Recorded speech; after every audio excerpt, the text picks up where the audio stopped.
नमस्कार दोस्तों, अनामोल laboratories private limited की तरफ से आपको बहुत शुभकामनाएं। मेरे पिछले कुछ वर्षों के अनुभव में मेरे को हमेशा ये लोग नज़र आते हैं जो लेबोरेटरी टेक्नीशियंस मुझे ये सवाल करते रहते हैं कि ये काइनेटिक केमिस्ट्री या fix time chemistry, number of readings, कुछ समझ भी नहीं आता है कि ये सारा चीज़ है क्या। तो हम एक छोटा वीडियो बनाते हैं, इसमें ये समझने की कोशिश करेंगे कि ये सारी चीज़ें कैसे और एक दूसरे से जुड़ी हुई हैं या इनका मीनिंग क्या है। बहुत सारे नंबर्स लिखे हुए हैं, लेकिन आप मेरे को फॉलो करिएगा, मैं आपको क्या समझाने की कोशिश कर रहा हूँ। दोस्तों, जब भी हम रिएक्शन करते हैं किसी क्लिनिकल केमिस्ट्री एनालाइज़र के अंदर, तो अब हमेशा हमारे पास में एक कुवेट होती है और उस कुवेट के अंदर सॉल्यूशन होता है जो रिएक्शन मिक्सचर है, जिसके अंदर सैंपल और रिएजेंट रिएक्शन करके एक कलर कंपाउंड बनाते हैं। आई होप इस पार्ट को आप बहुत अच्छी तरह समझते हैं। ये एनालाइज़र के अंदर होता है और जब ये हो रहा होता है तब एनालाइज़र के स्क्रीन के ऊपर कुछ ऑप्टिकल डेंसिटीज़ हमेशा हमको दिखाई देती रहती है। ये किस तरह की ऑप्टिकल डेंसिटीज़ जो हमको दिखाई देती है, हम समझने की कोशिश करेंगे।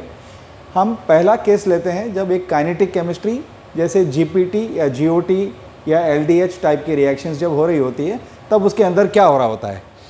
ये एनालाइज़र के अंदर एक बिल्ट इन वॉच है, घड़ी है, जो हमेशा 30 सेकंड, 60 सेकंड, 90 सेकंड या हर एक सेकंड के ऊपर रीडिंग लेने की क्षमता रखती है।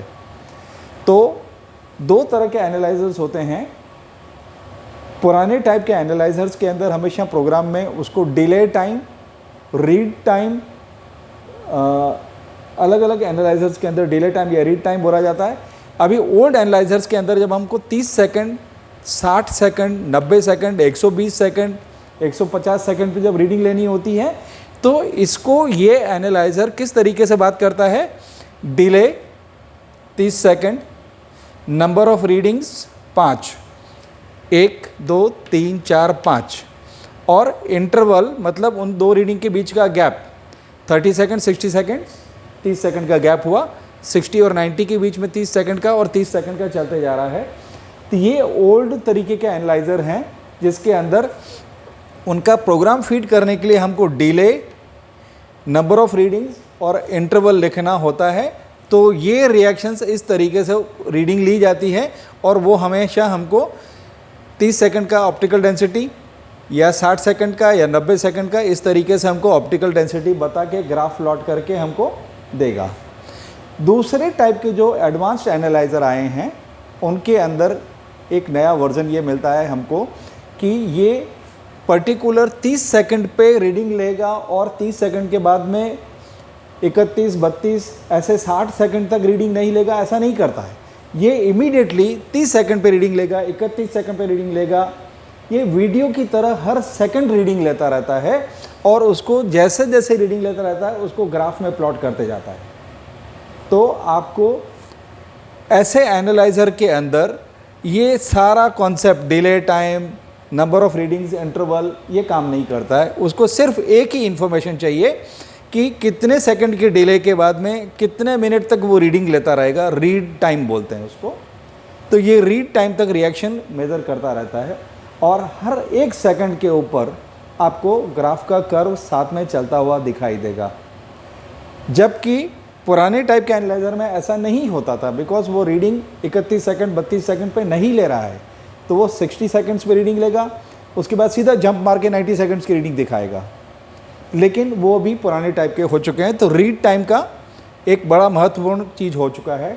जब भी रिएक्शन हो रही है, कलर डेवलपमेंट चालू है, उसका डिस्प्ले ओडी में दिखाई देता रहता है स्क्रीन के ऊपर और उसके साथ साथ में हर सेकंड के ऊपर 30, 31, 32, 33, जब तक 150 सेकंड नहीं हो जाते तब तक वो लगातार रीडिंग लेता रहेगा और वो वीडियो की तरह हर रीडिंग को एक ग्राफ के तौर पे अपनों को स्क्रीन पे दिखाता रहेगा। ये एक टाइप का काइनेटिक रिएक्शन हुआ।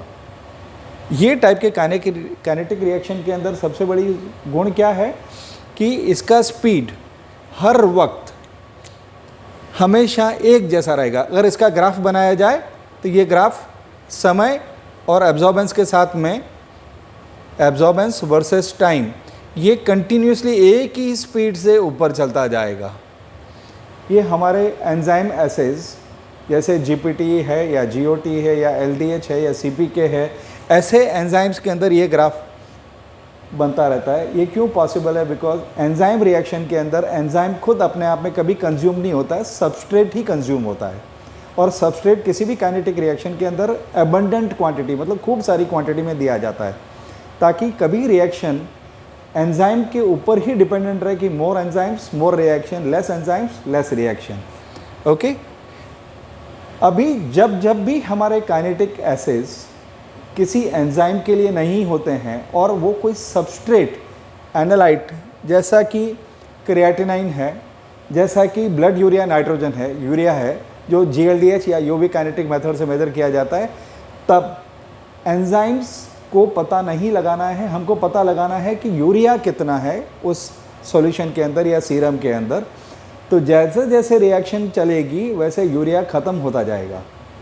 तो हमारी रिएक्शन शुरू में फास्ट होगी जब यूरिया ज़्यादा है, और वक्त के साथ में ये यूरिया कम होते जाएगा तो रिएक्शन स्लो होती जाएगी। ऐसी रिएक्शन के अंदर ये इस टाइप का ग्राफ नहीं आता है, ये ग्राफ बदल जाएगा और ये ग्राफ इस तरीके का होगा जिसमें एब्जॉर्बेंस वर्सेस टाइम के अंदर शुरू में स्पीड ज़्यादा होगी, धीरे धीरे स्पीड कम होती जाएगी। इसको हम पैराबोलिक कर्व बोलते हैं। ये पैराबोलिक कर्व इस चीज़ की निशानी है कि हमको सबस्ट्रेट का पता लगाया जा रहा है, लेकिन मेथड हमारा काइनेटिक रिएक्शन है। ऐसे केसेस के अंदर ये आपका तरीका काम नहीं करेगा, बिकॉज हर वक्त ऑप्टिकल डेंसिटी बदलती जा रही है। जैसे सबस्ट्रेट ख़त्म होते जा रहा है वैसे वैसे रिएक्शन स्लो होती जा रही है। ऐसे केसेस के अंदर जो काम करता है ये अपना फिक्स्ड टाइम या 2 पॉइंट रेट रिएक्शन काम करता है। ये फिक्स टाइम और 2 पॉइंट रेट रिएक्शन है क्या चीज़? 30 सेकंड पे रीडिंग लिया और बीच में कोई रीडिंग नहीं लिया, हमने सीधा 90 सेकंड्स पे एक रीडिंग लिया एब्जॉर्बेंस का, और उसके बीच का जो चीज़ है वो एनालाइज़र एक ग्राफ के तौर पे अपने को दिखाता है। ऑल्दो एनालाइज़र अपना रीडिंग हर 31-32 सेकंड पे ले रहा है, लेकिन हमको यहाँ पे 2 पॉइंट फिक्स करने हैं, 30 सेकंड का 1 पॉइंट और 90 सेकंड का 1 पॉइंट, और उसके बीच का जो डिफरेंस है ऑप्टिकल डेंसिटी के अंदर, यही हमारा चेंज इन ऑप्टिकल डेंसिटी हमारा कैलकुलेशन का बेस बन जाता है, जिसके अंदर हम स्टैंडर्ड या कैलिब्रेटर के साथ में ऐसी ही स्पीड को मैच करके अपना एनालाइज़र का कंसंट्रेशन पता लगा सकते हैं। तो दोस्तों आपको ये क्लियरली समझ में आ गया होगा कि एक काइनेटिक रिएक्शन के अंदर 2 तरीके से रीडिंग ली जा सकती है, चाहे वो वीडियो के जैसे कंटिन्यूस रीडिंग हो जिसके अंदर रीड टाइम का इस्तेमाल किया जाता है, या स्टिल कैमरा के जैसा 30 सेकंड में एक फ़ोटो लिया, 60 सेकंड में दूसरा, 90 सेकंड में तीसरा फ़ोटो लिया गया और उन फोटो को ग्राफ के तौर पे ऐसे प्लॉट किया जाए। ये 2 तरीके से, लेकिन ये काइनेटिक रिएक्शंस हैं। ऐसे केसेस के अंदर हमेशा line absorbance versus time straight line होता है, और जहाँ पे सबस्ट्रेट है वहाँ पे हमको पैराबोलिक कर्व मिलता है। हमारे को पॉइंट फिक्स करने पड़ते हैं जहाँ पे हमारी रीडिंग होगी और चेंज इन एब्जॉर्बेंस को स्टैंडर्ड के चेंज इन एब्जॉर्बेंस के साथ में मैच करके फार्मूला के अंदर कॉन्सेंट्रेशन एनालाइट का पता लगाया जा सकता है। तो ये फिक्स टाइम या 2 पॉइंट रेट रिएक्शन बोला जाता है। आई होप मैं आपको समझा पाया कि किस तरीके से ये दोनों चीज़ें अलग अलग तरीके की है। कभी इसमें मुझे लगता है कि अभी आपको कन्फ्यूज़न नहीं आएगा, आपको समझने के लिए बहुत आसान हो जाएगा कि मेरा किस तरह का एनालाइज़र है और मेरा किस तरह का टेस्ट हो रहा है जो कौन से प्रोग्राम पे चल रहा है।